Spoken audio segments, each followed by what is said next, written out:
하나님의 백성은 이 세상을 살아가는 동안 시련과 고난을 겪기 마련입니다.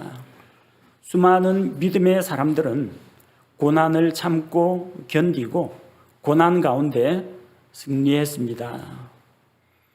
하나님의 사람 노아는 이 세상 사람들을 향하여 하나님의 홍수 심판이 있을 것이라고 담대히 선포하고 방주를 예비했습니다. 하지만 그는 세상 사람들로부터 조롱과 멸시를 겪어야만 했습니다. 모세는 이집트의 왕자라는 신분을 가지고 있음에도 불구하고 그 신분을 버리고 하나님의 백성과 함께 고난받기를 원했습니다. 다윗은 그를 대적하는 수많은 대적들에게 쫓겨다니며 험난한 인생을 살았습니다. 구약시대의 대언자들은 하나님의 말씀으로 왕과 백성의 잘못을 책망하고 그들에게 회개를 선포하다가 핍박을 받았습니다. 신약시대의 그리스도인들은 예수 그리스도의 복음을 전하다가 고난을 받았습니다. 예수 그리스도를 믿고 구원받은 우리 성도들에게도 이런 믿음의 사람들과 동일한 고난이 기다리고 있다는 것을 기억하시기 바랍니다. 우리는 이런 고난을 겪고 또 고난을 극복하고 승리한 믿음의 선배들을 통해서 위로와 교훈을 받고자 합니다. 오늘 본문에 기록되어 있는 다니엘의 세 친구들 사드락과 메삭과 아벳느고는 느부갓네살 왕이 명령하는 우상 숭배를 거절을 하고 그 보복으로 뜨거운 용광로 가운데 던져졌습니다. 그들은 고난의 불 속에 떨어졌지만 하나님께서 그들을 지키고 보호하시고 마침내 그들을 영화롭게 해주신 것을 우리가 볼 수가 있습니다.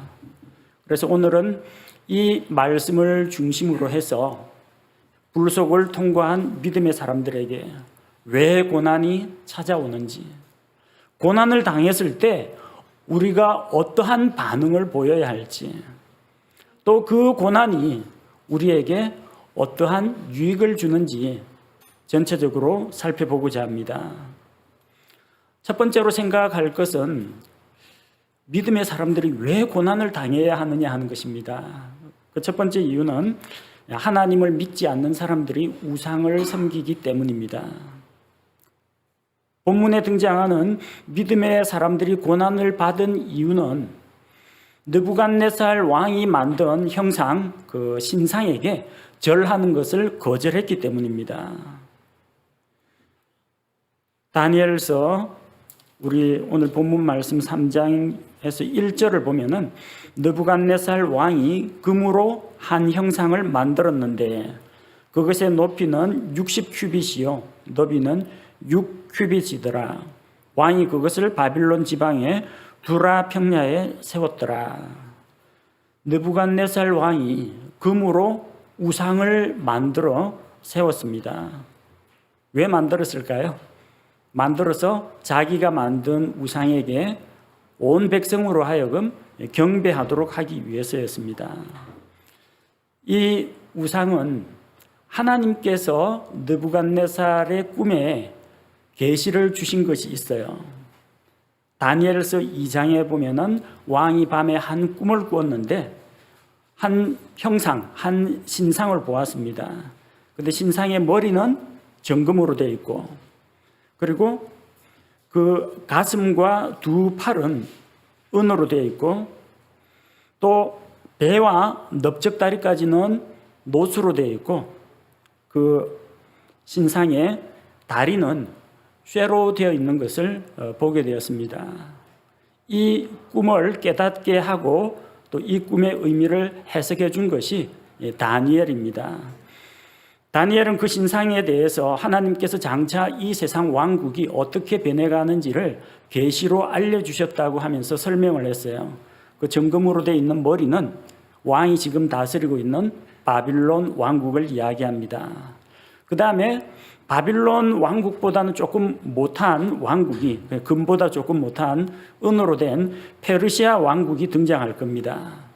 페르시아 왕국 뒤에는 놋왕국, 배와 넓적다리에 해당되는 그리스 왕국이 나타날 것이고, 그리고 그 다음에는 아주 강한 쇠와 같은 그런 로마 제국이 등장할 것인데, 그 발의 일부는 진흙이고 일부는 쇠로 되어 있으니까 서로 다른 민족이 섞일 것이다.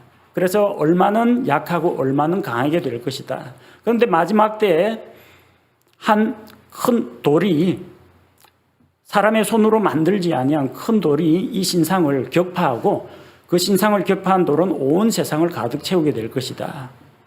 영원토록 변함없는 하나님의 왕국이 세워질 것이라는 것을 다니엘이 설명해 줬습니다. 자, 인류 역사가 하나님의 손에 있다는 것을 보여줍니다. 느부갓네살 왕이 이 계시의 말씀을 들었으면 하나님 앞에서 마음이 낮아지고 겸손해져야 됩니다. 그런데 느부갓네살이 다니엘로부터 꿈의 해석을 듣고 가만히 생각해 봤습니다.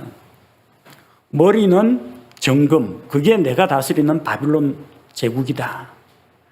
그런데 자기 생각에는 이게 자기 바빌론이 망하고 바빌론보다 조금 더 못한 은에 해당되는 페르시아 왕국이 들어서는 것을 싫어했던 겁니다. 그래서 어떤 걸 만들었느냐 하면 자기의 소망을 담아서 머리부터 가슴은 물론이고 배와 넓적다리는 물론이고 다리와 발까지 통으로 금으로 만들었습니다.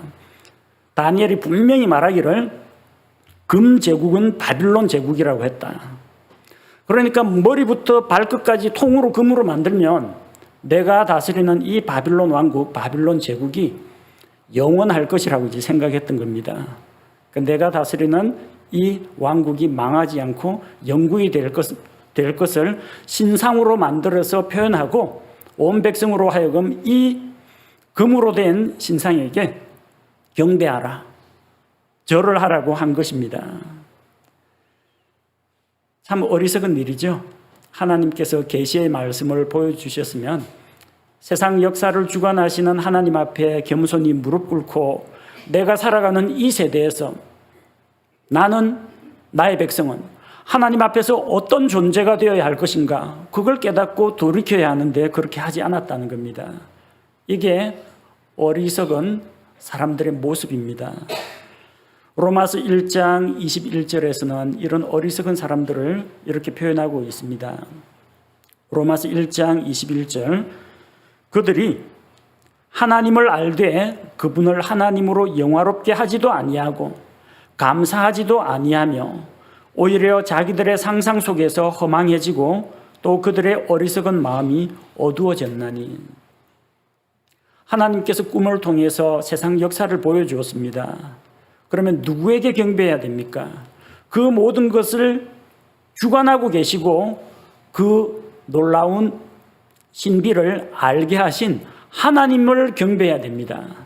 그런데 어리석게도 꿈에서 나타난 신상을 만들어서 그 신상을 경배했다는 것입니다. 믿지 않는 사람들은 자기의 소원이나 자기의 열망을 투사해서 우상을 만듭니다. 우상숭배는 하나님께서 가장 싫어하는, 하나님의 권위에 도전하는, 하나님을 무시하는 이 죄에 해당합니다. 그리고 우상숭배자들은 자기만 우상을 숭배할 뿐 아니라 다른 사람들까지 우상숭배에 초대를 하고 또 다른 사람들에게도 우상숭배를 강요한다는 것입니다. 믿지 않는 자들은 하나님을 섬기지 않고 우상을 섬깁니다.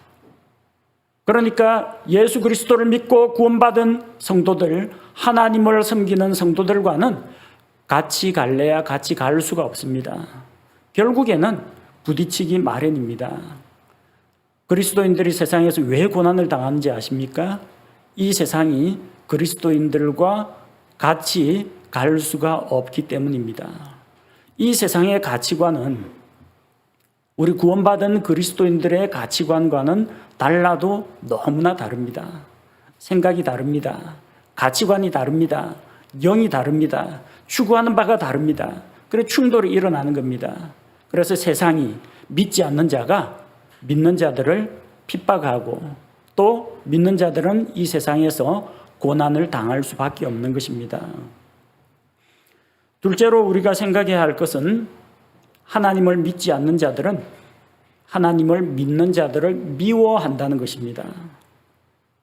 똑같은 사람인데 신앙이 다를 뿐인데 같은 나라에 살고 있고 같은 사회 문화 안에 있으면서 비슷한 연령 또 비슷한 직종에 종사하고 있고 그렇다 할지라도 서로 같이 갈 수 없는 사람들이 있습니다. 한 사람은 하나님을 믿는 사람이고 한 사람은 하나님을 믿지 않는 사람이면 결코 같이 갈 수가 없습니다. 가장 중요한 게 다릅니다. 무엇을 믿느냐, 누구를 믿느냐, 하나님을 믿느냐, 마귀를 따르느냐, 여기에서 벌써 갈라지는 겁니다. 믿지 않는 자들은 믿는 자들을 고소합니다. 8절 말씀해 보니까 오늘 다니엘 3장 8절에 보니까 그런 까닭에 그때 어떤 갈대아 사람들은 요 바빌론 지방 사람들을 이야기합니다. 하나님 안 믿는 백성이에요. 갈대아 사람들이 가까이 나와 유대인들을 고소하니라. 유대인들은 하나님의 백성입니다. 하나님을 믿는 사람들입니다. 본문에 나온 이 우상숭배를 거절한 그 고소당한 유대인들은 사드락과 메삭과 아벳느고입니다. 그들은 왕이 세운 신상에 절하지 않았습니다. 그래서 고소당했습니다. 이런 법이 있습니까? 유대인들이 나는 하나님만을 믿고 하나님께만 경배하겠다라고 했는데 자기들이 세운 우상에게 절하지 않는다는 것을 트집 잡아가지고 고소를 했다는 겁니다. 이런 일을 당합니다. 예수님을 믿다가 하나님을 믿다가 신앙의 문제로 인해서 가족 간에나 혹은 직장에서나 사회생활을 하다가 충돌이 일어나는 경우가 있습니다. 믿지 않는 자들은 믿는 자들을 미워해서 고소합니다. 또 믿지 않는 자들은 믿는 자들에게 분노를 드러냅니다. 아니 사드락과 메삭과 아벳느고가 왕에게 욕을 했습니까? 신상에다가 돌을 던졌습니까? 신상에 낙서를 했습니까? 아무것도 잘못한 건 없어요. 근데 왜 고소를 당하고 왜 미움을 받습니까? 느부갓네살 왕이 세운 신상에게 경배하지 않았기 때문입니다. 오늘 13절 말씀해 보니까 다니엘 3장 13절 그때 느부갓네살이 경노하고 분노하여 사드락과 메삭과 아벳느고를 데려오라고 명령하니 이에 그들이 이 사람들을 왕 앞에 데려오니라. 왕이 경노하고 분노했다는 겁니다. 내가 만든 우상에게 왜 너는 절하지 않느냐? 왜 경배하지 않느냐? 경노하고 분노했다는 거예요. 19절 말씀에 다시 반복되어 나옵니다. 그때 느부갓네살이 분노가 가득하여 사드락과 메삭과 아벳느고를 향해 자기의 얼굴 모습을 바꾸니라. 그런 까닭에 그가 말하고 명령하여 그들이 그 용광로를 평소에 뜨겁게 하던 것보다 7배나 더 뜨겁게 하도록 하고 쇠도 녹이는 용광로 온도를 7배나 높였다고 합니다. 그래서 자기가 세운 신상에게 경배하지 않는 사드락과 메삭과 아벳느고를 죽이는데 그냥 단숨에 목을 쳐서 죽이는 게 아니라 뜨거운 불 속에서 활활 타오르다가 고통 가운데 처절하게 죽도록 엄한 형벌을 내리기로 작정했다는 겁니다.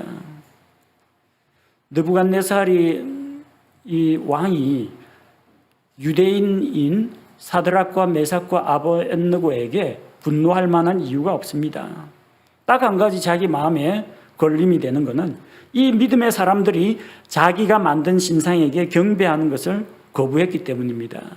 느부갓네살 왕의 마음은 이 신상이 머리끝부터 발끝까지가 전부 통으로 금으로 되어 있으니까 이 금 제국, 바빌론 제국이 영원 무궁하기를 바라는 소망을 담아서 이 신상을 만들었는데 내가 꿈꾸는 그 이상, 내가 생각하는 그런 이 정치적인 목표하고 다른 생각을 가진 사람이 있다는 겁니다. 유대인들은 바빌론이 뭐 들어서건 페르시아가 들어서건 관계없습니다. 오로지 하나님의 왕국만 바라봅니다. 그리스도인들 마찬가지입니다. 이 세상 뭐 강대국이 그리고 약소국이 어느 나라가 되건 또 어떤 나라가 어떤 정치인을 뽑건 그리스도인들에게는 크게 그게 위협으로 작용하지 않습니다. 그저 우리는 고요하고 평안한 가운데에서 하나님을 섬길 수 있는 환경이 주어지면 그것으로 인해 감사할 따름이고, 이 세상 정부가 아니라 예수 그리스도께서 다스리시는 왕국만을 소망하기 때문입니다.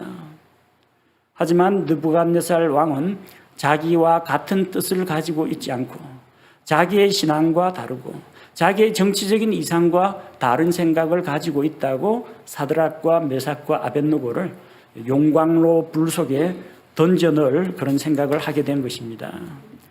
마귀가 지배하는 이 세상은 우리 편이 아닙니다. 우리는 세상에 속해 있지 않고 하나님께 속했기 때문에 세상과 세상에 속한 자들은 우리를 미워합니다. 요한복음 15장 19절에 예수님께서 이렇게 말씀하셨어요. 요한복음 15장 19절, 너희가 세상에 속하였으면 세상이 자기 것을 사랑하였으리라. 그러나 너희가 세상에 속하지 아니하고 도리어 내가 세상에서 너희를 택하였으므로 세상이 너희를 미워하느니라.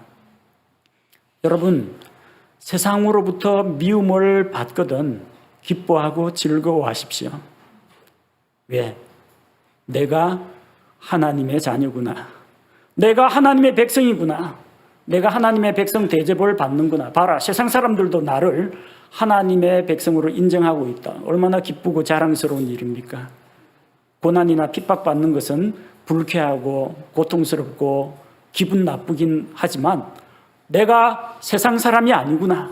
내가 만약에 세상과 버타여 살고 세상 사람들처럼 세상의 풍습을 쫓고 공중권세 잡은 마귀를 따라 살고 육체의 정욕을 따랐더라면 고난과 핍박이 없었을 겁니다.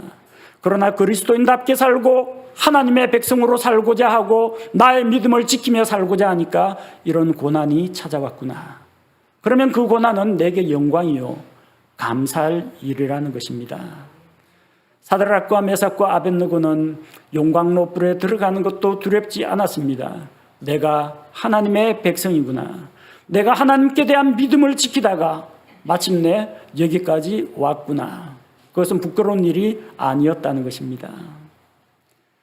자, 이런 고난의 용광로가 기다리고 있는데 믿음의 사람들은 어떠한 반응을 보였습니까?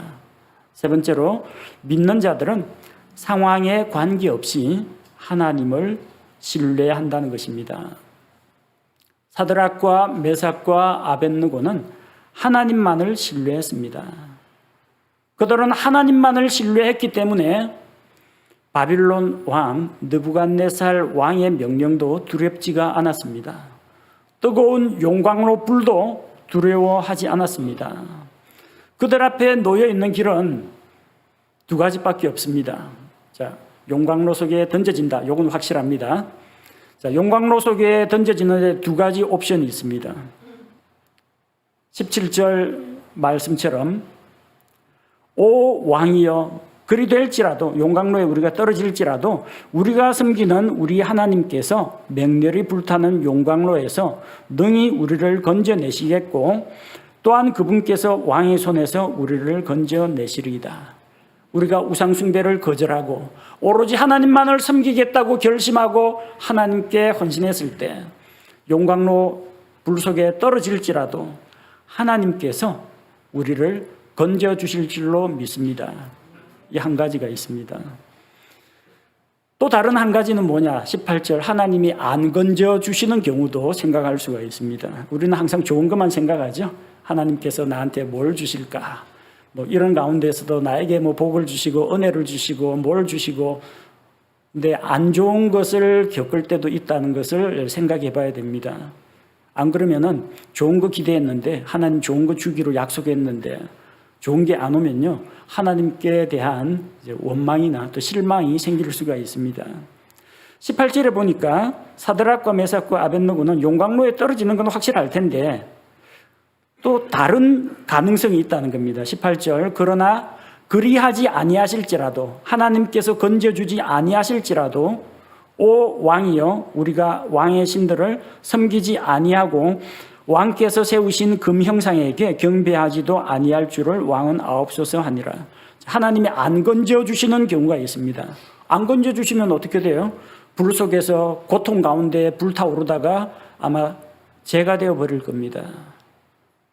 뜨거운 불 속에서 고통당하다가 죽는 걸로 끝나는 겁니다. 그들은 자기들 앞에 두 가지 중에 어떤 상황이 닥칠지 알지 못했습니다. 그러나 한 가지는 확실합니다. 용광로 안에 들어가서 구출을 받든지 용광로 안에서 타 죽든지 우상 숭배는 하지 않겠다. 하나님께 대한 믿음은 저버리지 않겠다. 하나님이 서로 나를 고난에서 건져주지 않는다고 할지라도 나는 여전히 하나님만을 신뢰하겠다. 그런 믿음의 고백입니다. 만약에 하나님께서 불 속에서 건져주시면 하나님께 감사와 찬양을 드릴 것이요, 하나님께서 불 속에서 건져주지 아니하시면 그럴지라도 원망하지 않고 하나님만 섬기고 하나님만 믿고 따르겠다는 겁니다. 믿음의 사람들은 상황에 관계없이, 나에게 어떤 일이 닥치든지 관계없이 하나님만을 신뢰합니다. 사람들 가운데는 예수 믿고 복 받으세요, 예수 믿고 만사 형통하세요, 이런 메시지만 자꾸 듣다 보면 예수님 믿으면 다 잘 되는 줄로 압니다. 복 받기 위해서 예수님 믿는 사람은 복 대신에 고난이 왔을 때, 핍박이 찾아왔을 때, 사업이 형통하게 되지 않을 때, 자녀들에게 불행이 닥쳤을 때, 갑작스러운 질병이나 사고를 만났을 때 쉽게 무너집니다. 복 대신 고난을 받을 경우 견디지 못하고 쓰러집니다. 우리는 복을 받을 수도 있고 고난을 받을 수도 있다는 것을 기억해야 합니다.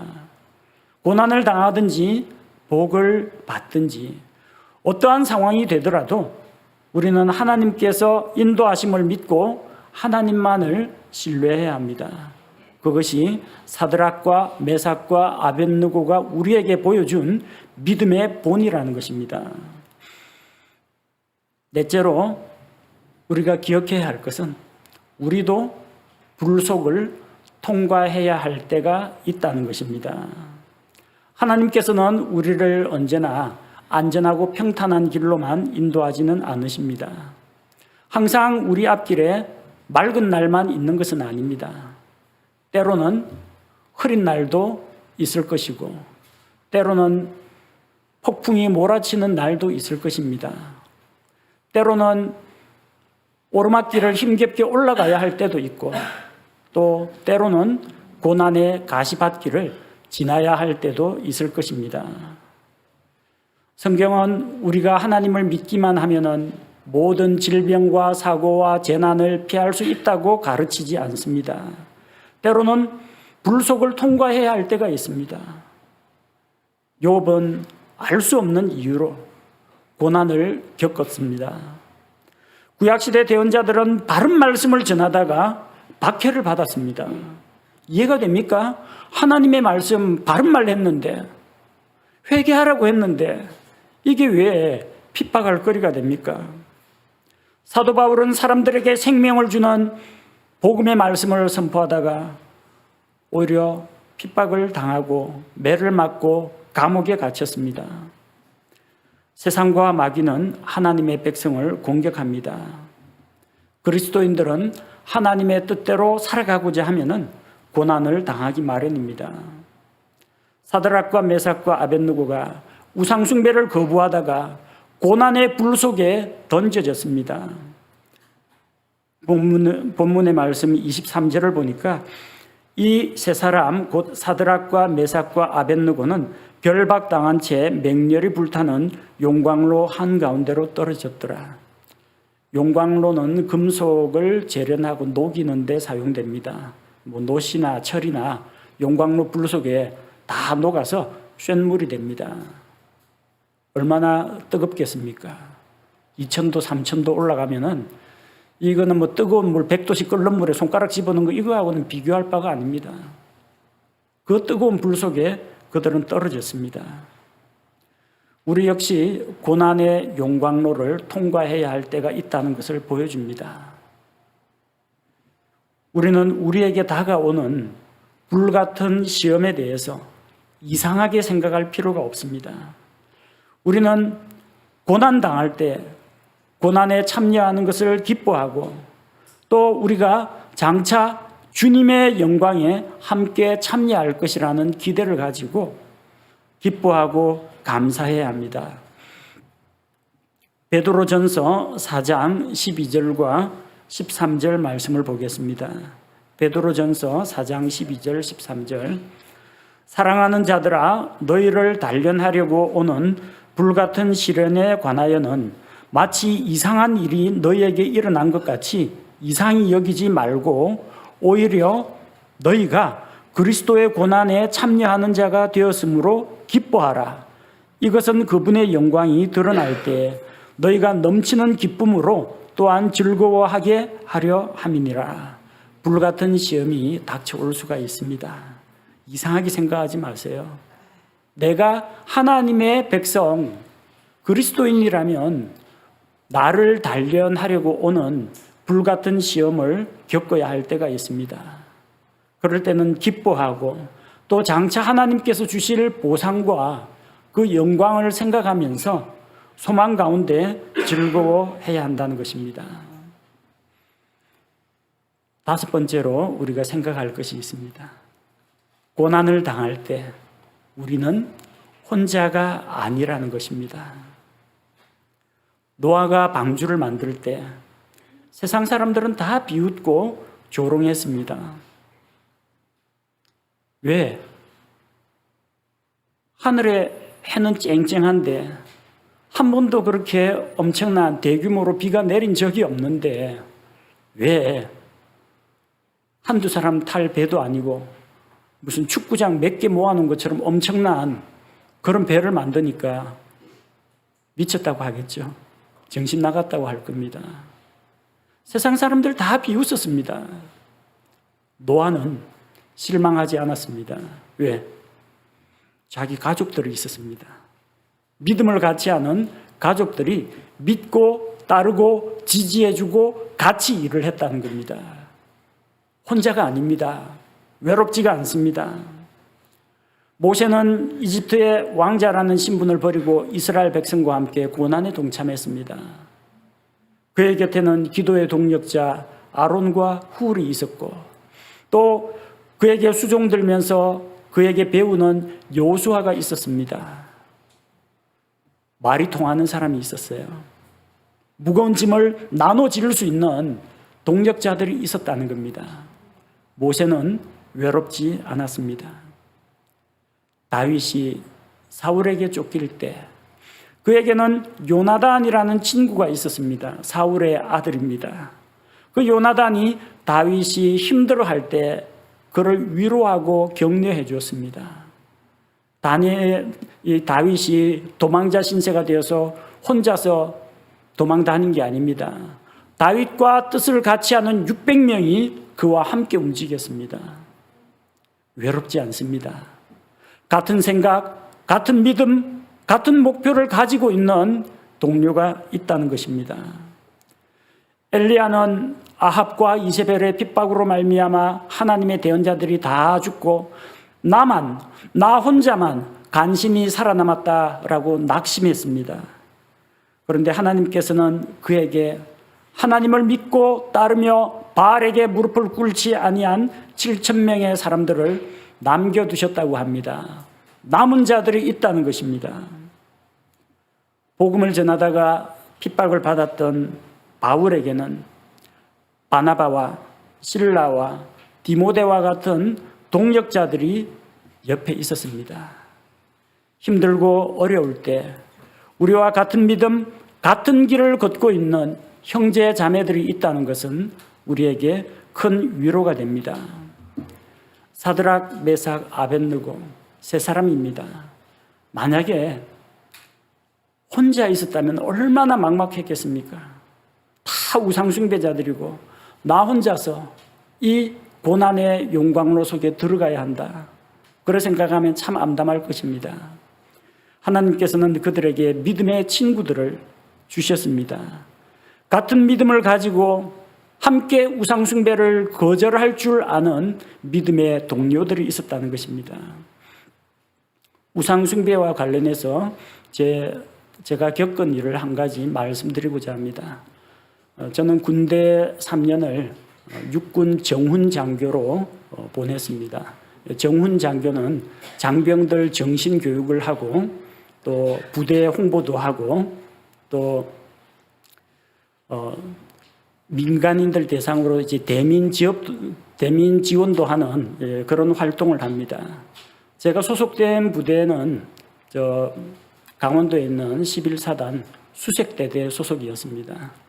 수색대대는 훈련이 좀 엄하기로 유명하고 또 그 가운데 사단 유격장을 저희가 관리합니다.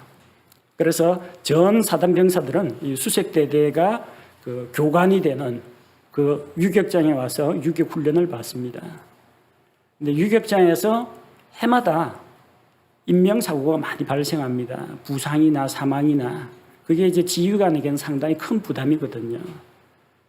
근데 대대장이 도대체 누구한테 어떤 이야기를 들었는지 유격장 훈련하는 그 첫날에 고사를 지낸다고 돼지 잡아고 고사를 지낸다고 이제 대대에다 이제 선포를 해버렸어요.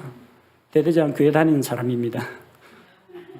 예수님을 믿는지는 모르는데 그 대대장 부인은 아주 신실한 그리스도인으로 알고 있는데 대대장 교회는 다니는데 유격장 사고 예방을 위해서 돼지 잡아가지고 고사 지낸다고 대대원들 400명 데리고 유격장 올라갔어요.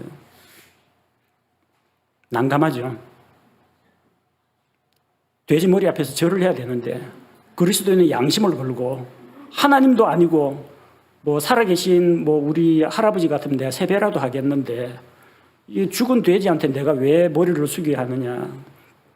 그때 하나님께서 마음속에 이런 생각을 주셨어요. 우상숭배를 거부하는, 혼자서 하면은 힘들어요.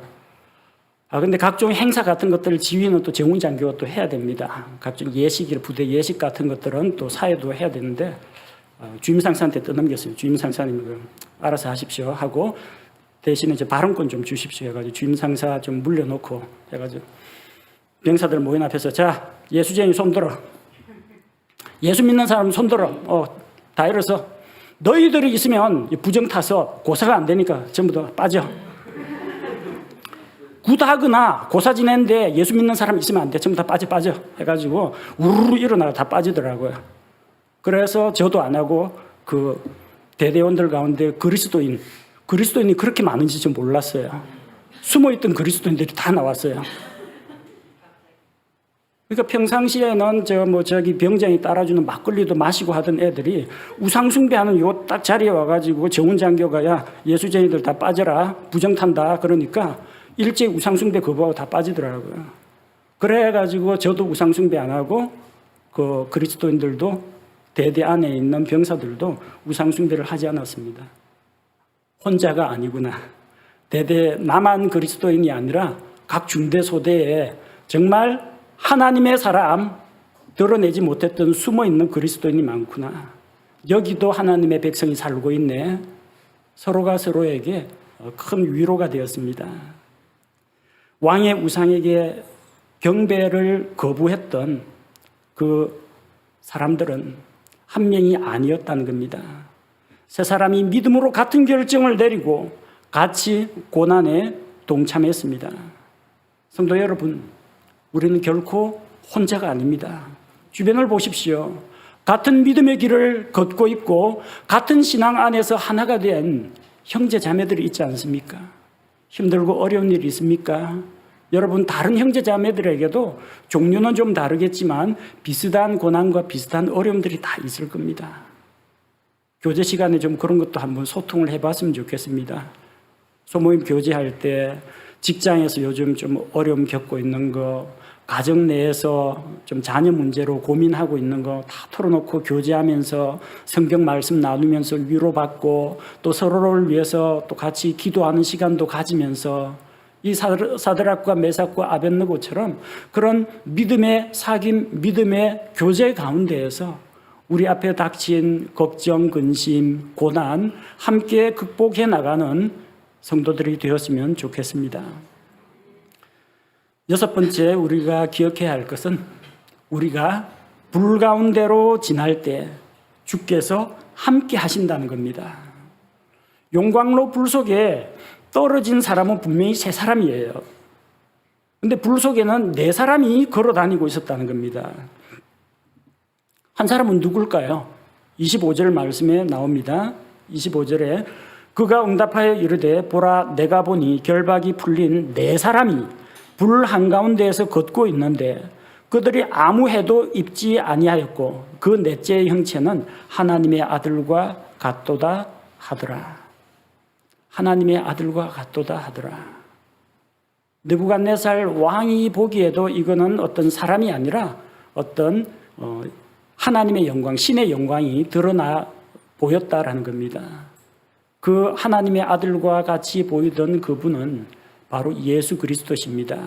이 세상에 사람의 몸으로 오시기 이전에 아버지 하나님, 아들 하나님, 성령 하나님, 우리 삼위일체 하나님 가운데에서 제2위에 속하는 아들 하나님께서 사람의 몸으로 오시기 이전에 주의 천사로 나타나기도 하셨고 하나님의 아들과 같은 그 영광스러운 모습으로 나타나셔서 용광로 불 가운데에서도 사드락과 메삭과 아벳느고가 불에 타지도 않고 뜨거움 가운데서 고통의 비명을 지르지도 않고 그 안을 마음대로 걸어 다닐 수 있도록 인도하셨다는 것입니다.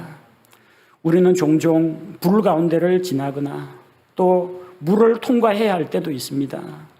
하지만 그때에도 하나님께서 우리와 함께 하시며 우리를 도와주신다고 약속하셨습니다. 오늘 우리가 읽었던 말씀 가운데 이사야 43장 2절 말씀을 다시 보겠습니다. 이사야 43장 2절 내가 물 가운데로 지나갈 때 내가 너와 함께 하리라. 강들을 건널 때 강들이 내 위로 넘쳐 오르지 못하며 내가 불 속을 걸어갈 때 타지도 아니하고 불꽃이 너를 사르지도 못하리니. 하나님께서 약속하셨습니다. 하나님께서는 너는 물과 불의 시험을 면제받는다 약속하지 않았습니다.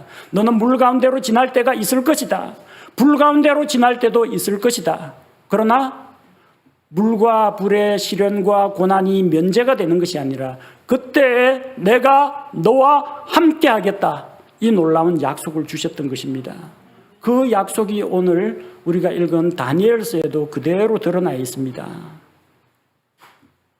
내가 너와 함께 하리라. 하나님의 아들께서 이 용광로 불 속에 들어간 사드락과 메삭과 아벳느고와 함께 하셨습니다. 내가 불 속을 걸어갈 때 타지도 아니하고 불꽃이 너를 사르지도 못하리니 이렇게 약속했는데 27절에 보니까 과연 불이 그들을 태우지 못했다고 합니다. 걸리지도 못했다고 합니다. 그리고 불에 탄 어떤 탄냄새조차도 나지 않았다고 합니다. 하나님께서 함께 하시고 하나님께서 물 속에 침몰되지 않게 하시고 불의 해를 받지 않도록 지켜주셨다는 것입니다. 시편 23편에는 다윗이 목자이신 하나님을 노래한 시가 기록되어 있습니다. 하나님께서 목자로서 언제나 푸른 풀밭과 잔잔한 물가로만 인도하시지는 않습니다. 시편 23편 4절에는 때로는 사망의 그늘진 골짜기도 지나가야 한다고 합니다. 그러나 그때에도 주께서 함께 하겠다고 약속하셨고 주의 막대기와 주의 지팡이로 보호하시고 인도하시고 위로하시겠다고 약속을 주셨습니다. 우리 앞에 불같은 시험이 닥쳐온다고 해도 두려워하지 말아야 합니다. 주께서 언제나 우리와 함께 계시는 것을 믿고 흔들리지 말아야 합니다. 마지막 7번째로 우리가 불을 통과할 때 하나님께 영광이 됩니다. 28절 말씀을 보니까 이에 느부갓네살이 말하여 이르되 사드락과 메삭과 아벳느고의 하나님을 찬송할지로다. 우상숭배하던 그 왕이, 우상숭배 안 한다고 용광로 속에 사람을 집어넣던 그 왕이 하나님을 찬양을 합니다. 사드락과 메삭과 아벳느고의 하나님을 찬송할지로다. 그분께서 자신의 천사를 보내사 자신을 신뢰하며 왕의 말을 바꾸고 자기 몸을 바친 자신의 종들을 건지셨으니 이것은 그들이 그들의 하나님 외에 어떤 다른 신을 섬기거나 그 신에게 경배하지 못하게 하려 하심이라. 29절 말씀에 느부갓네살 왕이 한 수 더 나갑니다. 그러므로 내가 칙령을 내리노니 무엇이든지 잘못 말하여 사드락과 메삭과 아벳느고의 하나님을 대적하는 모든 백성과 민족과 언어는 여러 조각으로 쪼개고 그들의 집을 거름더미로 삼을지니라. 이런 식으로 능히 사람을 건져낼 다른 신은 없느니라 하고, 고난은 사드락과 메삭과 아벳느고가 당했습니다. 깨달음은 이 불속을 통과한 믿음의 사람들에게만 온 것이 아닙니다. 그들이 불속을 통과하는 그 광경을 지켜본 느부갓네살 왕에게도 깨달음이 왔습니다. 이런 신은 세상에 없다. 그들이 믿는, 이 유대인들이 믿는 여호와 하나님, 이 하나님 이외에 다른 신은 없다. 이 하나님을 찬송할지어다. 누구든지 이 하나님을 대적하여 잘못 말하는 자는 여러 조각으로 토막토막 잘라버리고 그 집을 거름더미로 삼아야 한다. 느부갓네살 왕이 하나님께 영광을 돌렸습니다. 느부갓네살 왕이 고난당하는 믿음의 사람들을 지켜보다가 깨달음을 얻게 되었습니다. 우리가 고난의 불을 통과하는 모습을 볼 때, 믿음으로 고난을 이겨나가는 모습을 볼 때 주변 사람들이 하나님을 깨닫게 됩니다. 하나님을 배우게 됩니다. 과연 하나님은 살아계시는구나. 과연 하나님은 선하신 분이구나. 과연 하나님은 긍휼과 은혜가 풍성하시구나. 과연 하나님은 자기를 믿는 자들을 버리지 아니하시는구나. 우리뿐만 아니라 주변 사람들이 그런 고백을 하면서 하나님께 영광을 돌립니다. 또한 그들은 고난의 불을 통과한 뒤에 더욱더 영화롭게 되었습니다. 30절 말씀을 보니까 그때 왕이 바빌론 지방에서 사드락과 메삭과 아벳느고를 높이니라. 높여주었습니다. 우리가 고난의 불을 통과한 이후에 우리가 높아집니다. 아마 이 사람들은, 다니엘의 세 친구들은 다니엘과 함께 바빌론 왕궁에서 교육을 받고 자라난 사람이기 때문에 아마 바빌론의 관리 아마 공무원으로 있었을 겁니다. 근데 그 직급을 더 높여주었습니다. 신분뿐만이 아닙니다. 우리의 믿음의 수준도 높아집니다. 우리의 영적 수준도 높아집니다. 고난을 감내할 수 있는 우리 감정의 용량도 더 커집니다. 우리가 영적으로 성장하는 기회가 된다는 것을 보여줍니다. 고난의 불을 통과할 때 그 우리를 단련하고 실현하는 그 불은 뜨겁기만 하고 고통스럽기만 하고 별로 달갑지는 않습니다. 그러나 그 불 속을 믿음으로 통과한 이후에 우리는 하나님께 영광을 돌리게 되고 우리의 믿음은 한 단계 더 높아지게 된다는 것을 기억해야 합니다. 하나님의 백성은 이 세상에서 살아가는 동안 여러 가지 이유로 인해서 고난과 핍박을 겪을 수가 있습니다. 세상은 하나님을 미워합니다. 하나님의 백성, 구원받은 성도들을 미워합니다. 그러므로 우리에게 고난이나 시련이 없다면 뭔가 잘못된 겁니다. 내가 그리스도인인데 세상에서 너무나 잘 살고 있다. 고난도 핍박도 없이 안락하게 살고 있다면 내가 잘못된 겁니다. 틀림없이 세상과 적당하게 아부하고 비비고 눈치 보고 타협하고 그래서 고난을 회피했을 것입니다. 고난이 있다면 그것은 내가 그리스도인이라는 증거요, 하나님의 백성이라는 증거입니다. 대부분의 그리스도인들은 고난 그 자체를 좋아하지는 않습니다. 그냥 고난도 안 받고 축복도 안 받아도 되니까 하나님 제발 그냥 이대로만 지금처럼만 평범하게 살기 원합니다. 그렇게 생각하는 사람들도 많습니다. 그러나 우리가 원하거나 원하지 않거나 예기치 않게 우리는 물과 불을 통과해야만 할 때가 있습니다. 그런 때를 맞이했을 때 우리는 낙심하지 말아야 합니다. 우리와 같은 믿음을 가지고 있는 형제 자매들을 통해서 위로와 용기를 얻어야 합니다. 언제나 우리와 함께 계시겠다고 약속하신 주님의 약속의 말씀을 믿고 그 주님의 도움을 의지해야 합니다. 마침내 고난의 불속을 통과한 이후에 녹슨 쇠가 용광로 불을 거친 다음에 재련된 철강으로 거듭나는 것처럼 고난의 불속을 통과한 뒤에 우리가 연단을 받고 단련되어서 깨끗한 자가 되고 하나님 앞에 쓸모 있는 자가 되도록 기도해야 합니다. 그리고 하나님께 감사와 찬양을 드릴 그날을 바라보고 연단받아 더 한층 성장한 우리의 모습을 기대하면서 소망을 품고 나아가야 합니다. 고난 그 자체는 우리에게 고통스럽고 그리 달갑지 않지만 그 고난으로 인해서 맺게 될 풍성한 영적인 열매와 또 우리가 누리게 될 보상과 하나님 주시는 선물들을 생각할 때 우리는 이 사드락과 메삭과 아벳느고처럼 믿음으로 불속을 통과하는 성숙한 그리스도인으로 자라가야 할 것입니다. 함께 기도하겠습니다. 아버지 하나님, 왕이 세운 우상에게 절하지 않았다는 죄로 사드락과 메삭과 아벳느고는 사람들의 미움을 받았고 또 왕의 진노를 당하여 고난의 용광로 속에 던져졌습니다. 하나님께서 건져주시든지 건져주지 아니하시든지 그들은 변함없이 하나님을 믿고 신뢰했으며 우상을 섬기지 않고 하나님만을 섬기기로 작정한 것을 보게 됩니다. 우리에게 닥친 환경이 좋거나 나쁘거나 하나님을 향한 우리의 믿음과 신뢰가 변하지 않기를 원합니다.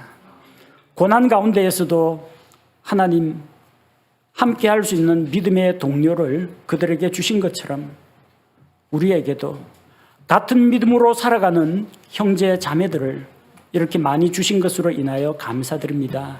그리스도인의 교제 가운데에서 서로가 서로를 위로하고 격려하며 자기의 연약한 점과 또 자기의 어려운 점들을 교제 가운데 나누는 가운데 우리가 서로 세워주며 믿음을 더 굳건하게 하기를 원합니다.